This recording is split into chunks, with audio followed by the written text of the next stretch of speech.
Bonjour à tous, ravi de vous retrouver pour ce Morning Echo du mardi 2 juillet 2019, illustré par deux photos pour introduire donc cette chronique. D'abord, manifestation de plus en plus forte à Hong Kong. Donc hier, certains protestants ont investi le Parlement.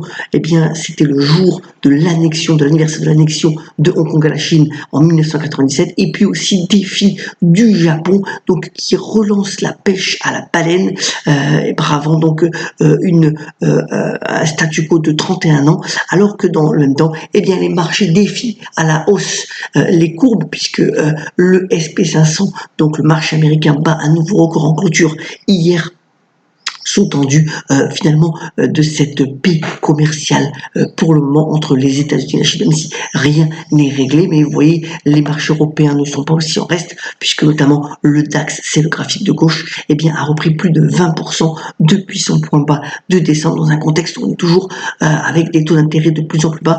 Le graphique de droite démontrant le rendement de l'obligation de l'Italie à 30 ans qui ne donne plus que 2,48%, un point bas aussi là depuis 12 mois, alors que le gouvernement italien a revu à la baisse ses prévisions de déficit pour cette année à 2,04% pour se conformer aux exigences de la Commission de Bruxelles. Et si on reparle de d'intérêt, c'est le produit en vogue, puisque les émissions en fait de trackers, c'est-à-dire des produits indiciels dans lesquels se retrouvent plusieurs obligations, battent des records d'émissions. Vous voyez c'est le graphique de droite, à plus de 1000 milliards de dollars d'émissions, et que le mois de juin a montré donc un nouveau record au niveau de l'appétit, donc vraiment pour la dette, et ce mouvement pourrait encore continuer, puisque on estime normalement selon les prévisions que la Fed, donc la Banque centrale américaine, pourrait baisser ses taux, tout comme la BCE, donc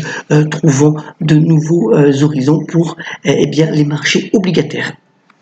Dans ce contexte-là, on voit quand même que l'euro est sous pression. On est à 1,1282 dollars pour 1 euro. Alors c'est essentiellement dû au fait que les principaux dirigeants européens n'arrivent pas à se mettre d'accord sur les principaux chefs de la nouvelle du nouveau Parlement européen et de la Commission de Bruxelles. Il n'y a vraiment pas de consensus. Il y a une guerre entre les pays de l'Est et de l'Ouest, et même pour le président de la Banque centrale européenne pour succéder à Mario Draghi, rien n'est évident. On parle même maintenant de Christine Lagarde, la patronne donc du FMI, pour jouer ce rôle. Retour en France, alors avec un sujet important, puisqu'hier on a eu les assises de l'eau. Le gouvernement a de fortes ambitions pour réduire la consommation d'eau de 10% sur 5 ans, et de 25% même sur 10 ans. Alors les pistes qui ont été annoncées, c'est essentiellement de mettre en place des prix modulables en fonction de la consommation des ménages, bien entendu aussi de la saisonnalité, même si on le sait, et c'est le plus important, 70% de la consommation d'eau est due à l'agriculture, et que la consommation finalement domestique ne représente que 10%. Mais voilà, il y a une prise de conscience assez importante par rapport à cet enjeu qui, encore en France, nous avons des nappes phréatiques assez considérables, mais dans d'autres pays est devenu un enjeu d'environnement et d'économie vraiment considérable. Venons-en au bref. Alors d'abord, on a eu les immatriculations en France. Alors le marché français a un petit peu baissé si l'on compare par rapport à 2018. C'est une baisse de 1,89%,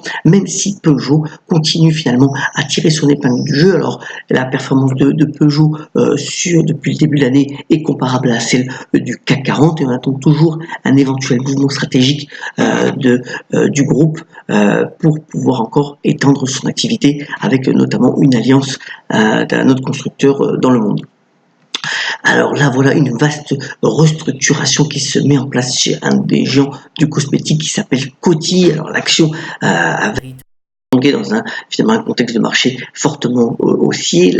Coty a perdu 13,51%. Alors pour la petite histoire, Coty avait racheté à Procter & Gamble un portefeuille de marques de cosmétiques pour 12 milliards de dollars il y a quelques années. Et bien là, c'est une restructuration de 3 milliards qui va être mise au point. Alors bien entendu, Coty bénéficie aujourd'hui d'un actionnaire qui s'appelle JAB, prépondérant donc pour ses finances, il n'y a pas de souci. Mais enfin voilà, ça a quand même été mal accepté pour le marché. On verra si cette restructuration porte ses fruits dans les mois à venir.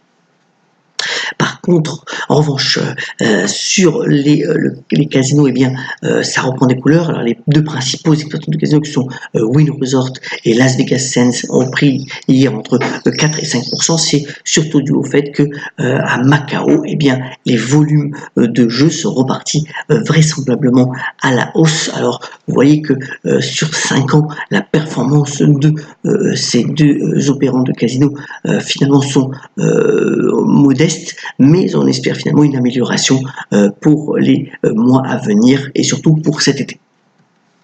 Alors, un groupe va donc s'introduire en bourse, à la bourse